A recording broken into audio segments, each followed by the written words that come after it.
Hindu Christian ഐക്യം വേണമെങ്കിൽ B J P Christian ഐക്യം എന്ന് വേണമെങ്കിൽ ഇതിനെ കുറച്ചുകൂടെ ലളിതവൽക്കരിച്ച് വ്യാഖ്യാനിക്കാം. യാഥാർത്ഥ്യമാകുമെന്ന് പലരും കരുതിയ ഒരു ഉപതെരഞ്ഞെടുപ്പുകളാണ് കേരളത്തിൽ കഴിഞ്ഞു പോയത്. അതിനുശേഷം ചിലർക്ക് വല്ലാത്ത നിരാശ പറഞ്ഞു. അങ്ങനെ ക്രിസ്ത്യൻ വോട്ടൊന്നും ബി ജെ പി സ്ഥാനാർത്ഥികൾക്ക് കിട്ടിയില്ല. ബി ജെ പി സ്ഥാനാർത്ഥിക്ക് കിട്ടണമെന്ന് നമ്മളുമൊക്കെ ആഗ്രഹിക്കാൻ കാരണം ബി ജെ പിയോടുള്ള സ്നേഹം കൊണ്ടല്ല, മറിച്ച് വഖഫ് പോലെയുള്ള ഒരു കിരാത നിയമം കേരളത്തിലെ ഹിന്ദുക്കളുടെയും ക്രിസ്ത്യാനികളുടെയും ഒക്കെ ഭൂമി കവർന്നെടുക്കുന്ന തരത്തിൽ വലിയ മാരകമായ വിധത്തിൽ വാവൊളിച്ച് നിൽക്കുമ്പോൾ ഈ കോൺഗ്രസിനെ പരാജയപ്പെടുത്തേണ്ട ഒരു ആവശ്യമാണ്, അല്ലെങ്കിൽ അവർക്കെതിരെ ഉള്ള നമ്മുടെ ജനരോക്ഷം അറിയിക്കേണ്ട ഒരു ആവശ്യമാണെന്നുള്ള സ്റ്റാൻഡേർഡ് എടുത്തിട്ടാണ് നമ്മൾ ബി ജെ പി സ്ഥാനാർത്ഥികൾ ജയിച്ചു വരുന്നാൽ കൊള്ളാം എന്ന് ആഗ്രഹിച്ചത്. അത് പക്ഷേ ഫലവത്തായില്ല എന്നൊരു നിലവിളിയുണ്ട്. അപ്പോൾ സാറ് എന്നോട് കുറച്ചു മുമ്പ് പറഞ്ഞു അങ്ങനെയല്ല, കണക്കൊക്കെ നോക്കുമ്പോൾ ക്രിസ്ത്യാനി നല്ല തോതിൽ വോട്ട് ചെയ്തത് ബി ജെ പിക്കാണ്, പക്ഷേ ഹിന്ദുക്കളുടെ വോട്ടാണ് ബി ജെ പിക്ക് കിട്ടാതെ പോയതെന്ന് പറയുന്നു. അത് പാലക്കാട്ടെ റിസൾട്ടൊക്കെ വെച്ചിട്ട് ബി ജെ പി തകർന്നു പോയെന്നൊക്കെ പറഞ്ഞുകൊണ്ട് അന്തിച്ചർച്ചകൾ പലതും കാണുന്നുണ്ട്. ബി ജെ പിക്ക് വോട്ട് ആരും ചെയ്യണില്ല, ബി ജെ പിയോട് താല്പര്യമില്ല എന്നൊക്കെ പറയുന്നുണ്ട്. പക്ഷേ അതിൽ വളരെയധികം ശ്രദ്ധിക്കപ്പെട്ടൊരു കാര്യം ക്രിസ്ത്യാനികളുടെ വോട്ടിംഗ് പാറ്റേണിനെ പറ്റി എല്ലാവരും വളരെ കാര്യമായിട്ട് ശ്രദ്ധിച്ചിട്ടുണ്ട്. അപ്പോൾ അതിൽ ആദ്യത്തെ ദിവസം ഈ റിസൾട്ട് വന്നു കഴിഞ്ഞപ്പോൾ പലരും പറഞ്ഞത് ഈ ക്രിസ്ത്യൻസ് ഒന്നും നമ്മൾ സംസാരിച്ചു, അതെ, നമുക്ക് രണ്ടുപേർക്കും ഒരു നിരാശ ഉണ്ടായിരുന്നു, സാറിനും ഉണ്ടായിരുന്നു നിരാശ.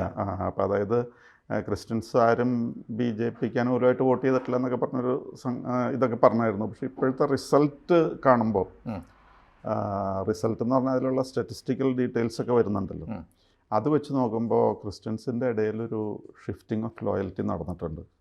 വോട്ട് ക്രിസ്ത്യൻസ് ബി ജെ പിക്ക് കുറേ പേര് കൂടുതൽ ചെയ്തിട്ടുണ്ടെന്നുള്ളതാണ് യാഥാർത്ഥ്യം. പിന്നെ വോട്ട് കുറഞ്ഞു കാൻഡിഡേറ്റ് തോക്കണം എന്ന് പറഞ്ഞു കഴിഞ്ഞാൽ അത് ബി ജെ പിക്കുള്ള ഇൻറ്റേർണൽ പ്രോബ്ലംസും മറ്റു പല പ്രശ്നങ്ങളൊക്കെ ഉണ്ട്. അവരും അവരുടെ ഉത്തരവാദിത്വം തിരിച്ചറിയണം. കാരണം ലോകത്തിലെ ഏറ്റവും വലിയ പാർട്ടി, ഇന്ത്യയിലെ ഏറ്റവും വലിയ പാർട്ടി, ഇന്ത്യക്ക് 3 പ്രാവശ്യം സ്റ്റേബിൾ ഗവൺമെൻറ് നൽകിയിരിക്കുന്ന പാർട്ടി എന്നൊക്കെയുള്ള രീതിയിൽ ബി ജെ പിക്ക് ഒരു ഉത്തരവാദിത്വമുണ്ട്. ആ ഉത്തരവാദിത്വം അനുസരിച്ച് ഒരു വെൽനിറ്റ് പാർട്ടിയായിട്ട് അവർ വന്നാലേ ആൾക്കാർക്ക് വിശ്വാസം ഉണ്ടാവുള്ളൂ. ഇപ്പം it is a house divided against it self.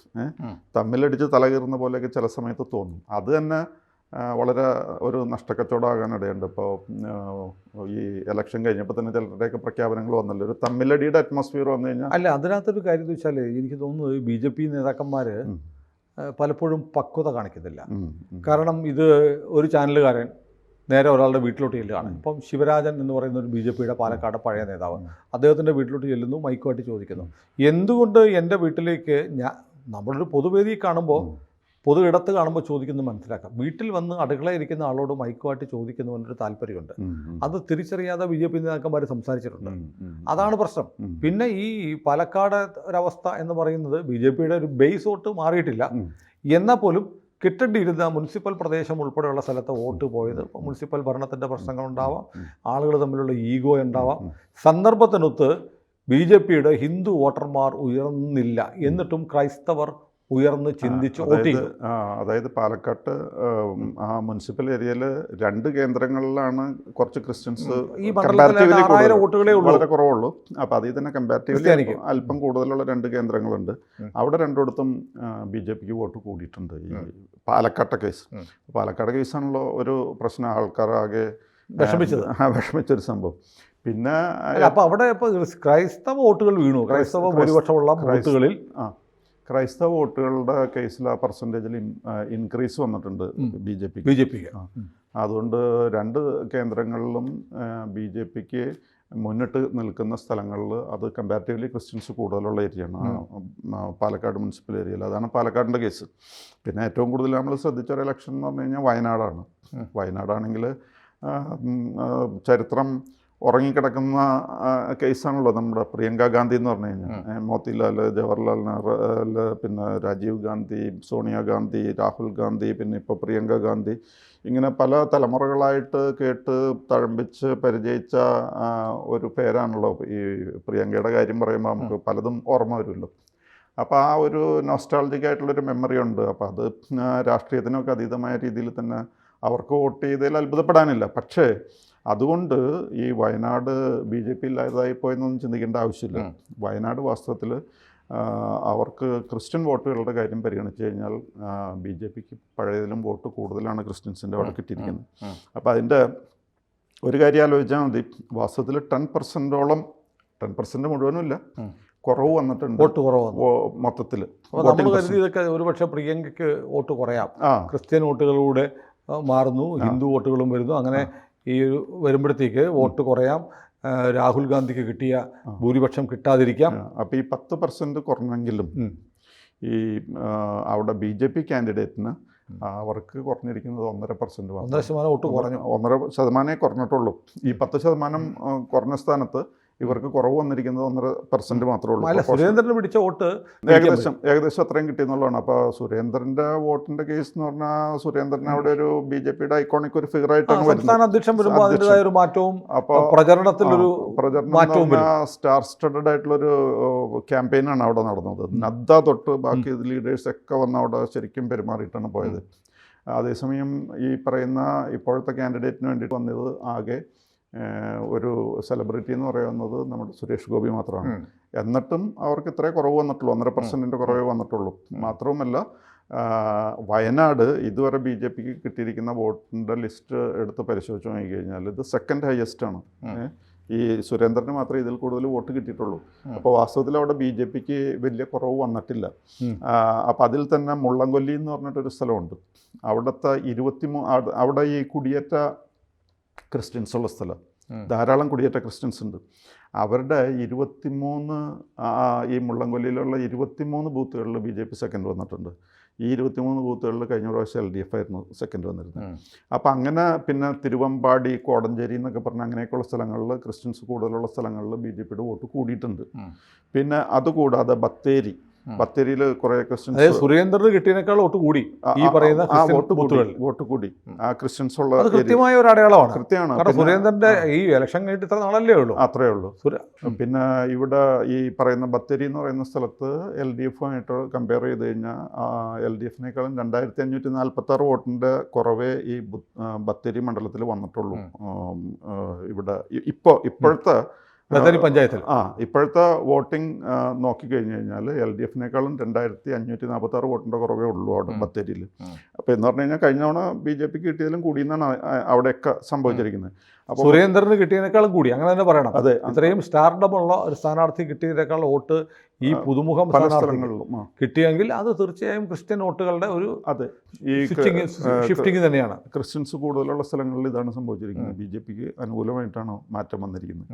അപ്പോൾ ക്രിസ്ത്യൻസ് അത് വളരെ കാര്യമായിട്ട് ശ്രദ്ധിച്ചിട്ടുണ്ട്. അത് തന്നെയല്ല, ക്രിസ്ത്യൻസിനെ സംബന്ധിച്ചിടത്തോളം ഈ മുൻപം പ്രശ്നം ശരിക്കും അവരെ അഫക്റ്റ് ചെയ്തിട്ടുണ്ട്. ഒന്ന് ഇപ്പോഴാണ് അത് പതുക്കെ ടെസ്റ്റ് ഡോൺ ഇപ്പോഴാണ് അതൊന്ന് ശ്രദ്ധയിൽപ്പെടുന്നത്, രജിസ്റ്റർ ചെയ്ത് പറഞ്ഞത്. അപ്പോൾ അത് നല്ലപോലെ തന്നെ BJPക്ക് അനുകൂലമായിട്ട് അവിടെ വന്നിട്ടുണ്ട്. അതാണ് ഒരു കാര്യം. പിന്നെ നമുക്കറിയാമല്ലോ, ഇപ്പോൾ അസംബ്ലിയിലാണെങ്കിൽ ഈ പ്രശ്നത്തിൽ ക്രിസ്ത്യൻസിന് പ്രതികൂലമായിട്ടാണ് അവിടെയുള്ള എല്ലാവരും ചെയ്തത്. 140 MLAസും ക്രിസ്ത്യൻ വിരുദ്ധമായിട്ടാണ് അവിടെ പെരുമാറിയെന്നുള്ളത് എല്ലാവർക്കും ഇപ്പോൾ ഒരുവിധ ആൾക്കാർക്കൊക്കെ മനസ്സിലായിട്ടുണ്ട്. അപ്പോൾ അതുകൊണ്ട് അവിടുത്തെ കാര്യം അങ്ങനെ ഇത് ഈ പറയുന്ന വയനാട്. പിന്നെ ഉള്ളത് ചേലക്കരയാണ്. ചേലക്കരയാണെങ്കിൽ അവിടെയും ചില ഏരിയസിലൊക്കെ ക്രിസ്ത്യൻസ് കൂടുതലുള്ളിടത്ത് അതനുസരിച്ച് BJPക്ക് കൂടിയിരിക്കുന്നു എന്ന് മാത്രമല്ല, ഇപ്പോൾ മൊത്തം നോക്കിക്കഴിഞ്ഞാൽ 10,000-ഓളം വോട്ടിൻ്റെ ഇമ്പ്രൂവ്മെൻ്റാണ്. അത് ആ വോട്ട് കാണുമ്പോൾ അത് LDFനും UDFനും ഈക്വലി ഷോക്കിംഗ് ആണ്, ഇത്രയും വോട്ട് കൂടി എന്നുള്ളത്. അപ്പോൾ അങ്ങനെ നോക്കിക്കഴിയുമ്പോൾ BJPക്ക് ഇപ്പോൾ ഈ ഇലക്ഷനിൽ BJPക്ക് ഒരു കാര്യത്തിൽ ഏതായാലും സമാധാനിക്കാൻ വകുപ്പുണ്ട്. ക്രിസ്ത്യൻസിൻ്റെ വോട്ട് BJPക്ക് ഈ പ്രാവശ്യം കൂടിയിരിക്കുകയാണ്. അത് മാത്രമല്ല, ക്രിസ്ത്യൻസിന് പ്രോ BJP ആയിട്ടൊരു ഷിഫ്റ്റും വന്നിട്ടുണ്ട്. പണ്ട് കാലത്തെന്ന് പറഞ്ഞു കഴിഞ്ഞാൽ ക്രിസ്ത്യൻസിന് കോൺഗ്രസ് അതൊരു കുത്തക പ്രശ്നമുണ്ടല്ലോ, അത് മാറിപ്പോയി. അതിപ്പോൾ നമ്മുടെ ഈ ബിഷപ്പ് പറഞ്ഞ പോലെ സ്ഥിരം ചെയ്തുകൊണ്ടിരുന്ന ചിഹ്നം മാറ്റിക്കുത്താനും ക്രൈസ്തവർക്കറിയാവുന്ന. അത് റാഫേൽ തട്ടിൽ പിതാവിൻ്റെ ആ പ്രഖ്യാപനവും ഒരുപക്ഷെ BJP സഹായിച്ചിട്ടുണ്ടായിരിക്കാം. അത് അദ്ദേഹം വളരെ കാറ്റഗോറിക്കൽ, അൺഇക്വക്കൽ, സംശയലേശത്തിന് ഇടയില്ലാത്ത രീതിയിലാണ് പറഞ്ഞത്. അത് കുറേ പേര് അത് സ്വാധീനിച്ചിട്ടുണ്ടെന്ന് തോന്നുന്നു. അപ്പോൾ വളരെ കൃത്യമായിട്ട് തന്നെ BJPക്ക് അനുകൂലമായിട്ടുള്ളൊരു ചേഞ്ച് ക്രിസ്ത്യൻസിൻ്റെ കേസിൽ വന്നിട്ടുണ്ടെന്നുള്ള കാര്യം വളരെ. BJPക്ക് ഇപ്പോൾ ക്രിസ്ത്യൻ വോട്ടുകൾ കിട്ടി, BJPയുടെ കയ്യിലുള്ള വോട്ടുകൾ അത് പാലക്കാടെങ്കിലും. പാലക്കാട് പിന്നെ അവിടെ അതിൻ്റെ ഇടയ്ക്ക് ഈ റിസൾട്ട് അറിഞ്ഞു കഴിഞ്ഞപ്പോൾ ആദ്യം തന്നെ റിസൾട്ട് സെലിബ്രേറ്റ് ചെയ്യാൻ വന്നത് കോൺഗ്രസ്സുകാരല്ലല്ലോ, വേറെ പാർട്ടിക്കാരാണല്ലോ. അതെ, SDP. അപ്പം അങ്ങനത്തെയൊക്കെ ചില മാറ്റങ്ങളുണ്ട്. അതുകൊണ്ടൊക്കെ ആയിരിക്കും അവർക്ക് അത്രയും വോട്ട് കിട്ടിയത്. പക്ഷേ മൊത്തത്തിൽ ഇപ്പോൾ ഈ 3 അസംബ്ലിയിലേക്ക് അല്ല 2 അസംബ്ലിയും ഒരു പാർലമെൻറ്റ് സീറ്റിലേക്ക് നടന്നിരിക്കുന്ന ഇലക്ഷനിൽ ക്രിസ്ത്യൻസിൻ്റെ വോട്ട് BJPക്ക് അനുകൂലമായിട്ട് കുറേ. അല്ല, 3 അസംബ്ലിയിലേക്ക് അല്ല, Wayanad sorry, Wayanad parliament 2 assembly ഒരു പാർലമെൻറ്റ് സീറ്റിലേക്ക് നടന്നിരിക്കുന്നതിൽ ക്രിസ്ത്യൻസിൻ്റെ വോട്ട് BJPക്ക് അനുകൂലമായിട്ട് കുറേ മാറിയിട്ടുണ്ട്. അപ്പം അത് ആ ട്രെൻഡ് ഇനിയും ചിലപ്പോൾ മുന്നോട്ട് പോയേക്കാം. കാരണം പണ്ടൊക്കെ BJP എന്ന് പറയുമ്പോൾ ആൾക്കാർക്ക് പേടിയായിരുന്നല്ലോ. അത് മാത്രമല്ല, ഈ കേരളത്തിൽ ഇപ്പോൾ വാസ്തവത്തിൽ കേരളത്തിലെ വോട്ടും സീറ്റൊന്നും BJPക്ക് വേണ്ട. കേരളത്തിൽ ഞാൻ ചോദിക്കട്ടെ, കേരളത്തിൽ ഈ BJP ഹിന്ദുക്കളും ക്രിസ്ത്യാനികളും തമ്മിൽ വല്ല പ്രശ്നമുണ്ടോ? ഹിന്ദുക്കളും ക്രിസ്ത്യാനികളും തമ്മിൽ ഒരു പ്രശ്നവുമില്ല. അത് മാത്രമല്ല, പിന്നെ എന്തിനാണ് ഹിന്ദുക്കളെയും ക്രിസ്ത്യാനികളും തമ്മിൽ അങ്ങനെ അകറ്റി നിർത്താൻ ശ്രമിക്കുന്നത്? ഞാൻ ചില കാര്യങ്ങൾ ശ്രദ്ധിച്ചേക്കണത് എന്താണെന്ന് വെച്ച് കഴിഞ്ഞാൽ, ക്രിസ്മസിൻ്റെ സമയത്ത് എൻ്റെ വീട്ടിൽ നക്ഷത്രം വരുന്നതിന് മുമ്പ് അടുത്തുള്ള ഹിന്ദു വീട്ടിൽ ഞാനത് കാണാം. എല്ലായിടത്തും അങ്ങനെയാണ്. അങ്ങനെ ഒരു കാര്യം കാണാറുണ്ട്. പിന്നെ ഈ തൃശ്ശൂർ സൈഡിലെ കമ്പ് പെരുന്നാൾ, പിണ്ടി പെരുന്നാൾ എന്നൊക്കെ പറഞ്ഞൊരു ഏർപ്പാടുണ്ട്. അതിൽ ക്രിസ്ത്യൻസ് വളരെ ആഘോഷമായിട്ട് സെലിബ്രേറ്റ് ചെയ്യുന്നു, ഭക്തിപൂർവ്വം സെലിബ്രേറ്റ് ചെയ്യുന്നതാണ്. അതിൽ തന്നെ ചിലരൊക്കെ പക്ഷേ അല്പം വെള്ളമൊക്കെ അടിച്ചിട്ട് വരും. പക്ഷേ അവിടെ ചില ഹിന്ദു ഫാമിലീസിൽ നിന്ന് ആ ഗേറ്റിൻ്റെ അടുത്ത് വന്ന് ആൾക്കാർ നിൽക്കുന്നതാണ്.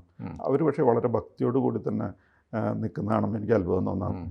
ഇവിടെ ഈ കേരളത്തിലെ ക്രിസ്ത്യൻസ് ഹിന്ദുസ് തമ്മിലൊരു പ്രശ്നവും ഉള്ളതായിട്ട് എനിക്ക് തൽക്കാലം ആസ് ഓഫ് നൗ ഒന്നും ഉള്ളതായിട്ട് എനിക്കറിയില്ല. ഇതിനു മുമ്പ് നമ്മുടെ ഓർമ്മയിലും ഇല്ല. അതെ, ഇല്ല. അതായത് ഇപ്പോൾ സാറ് പറഞ്ഞു വന്നത് ഈ കേരളത്തിലെ സീറ്റുകൾ BJPക്ക് വലിയ പ്രശ്നമല്ല എന്നാൽ പോലും എന്നാണ് പറഞ്ഞത്. അപ്പോഴാണ് ഞാനിത് ചോദിച്ചത്. അതെ, കേരളത്തിൽ അല്ല, ഞാൻ കേരളത്തിലെ സീറ്റ് വലിയ പ്രശ്നമില്ല എന്ന് പറഞ്ഞതിൻ്റെ കാര്യം എന്താണെന്ന് വെച്ച് കഴിഞ്ഞാൽ, ഇപ്പോൾ മഹാരാഷ്ട്രയിലാണെങ്കിൽ 5-ൽ 4 സീറ്റ് എന്നുള്ള പ്രൊപ്പോർഷനിൽ കിട്ടിയിട്ടുണ്ട്. അതെ. അത് വളരെ സെലിബ്രേറ്റ് ചെയ്യുമ്പോഴുള്ള പ്രശ്നം എന്താണെന്ന് വെച്ച് കഴിഞ്ഞാൽ, അതിലും ഒരു കണക്കിന് സ്റ്റാറ്റിസ്റ്റിക്കലി നോക്കിക്കഴിഞ്ഞാൽ അതിലും വലിയ പെർഫോമൻസാണ് ബീഹാർ, ആസാം. അവിടെ 2 4 സീറ്റുള്ളത് 4 വീതം ഫുൾ അവർക്കാണ് കിട്ടിയിരിക്കുന്നത്. UPയിൽ 9 സീറ്റുള്ളതിൽ 7 കിട്ടി.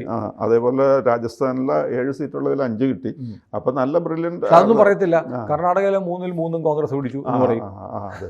പിന്നെ ബംഗാളിലെ കേസ് എന്ന് പറഞ്ഞാൽ നമുക്കറിയാമല്ലോ, ബംഗ്ലാദേശിൻ്റെയാണ് കുറേ പേര് വോട്ട് ചെയ്യുന്നത്. അപ്പോൾ അതുകൊണ്ട് അത് മമതയ്ക്ക് തന്നെ പോകുള്ളൂ. അത് ബംഗ്ലാദേശ് അല്ല, ബംഗാൾ പരിഹരിക്കപ്പെടണമെങ്കിൽ ബംഗാളിലൊരു വലിയ പ്രശ്നം ഉണ്ടായി. കേന്ദ്രം ഇടപെട്ട് ഒരു ബംഗാൾ നാളത്തെ കാശ്മീരാണ്.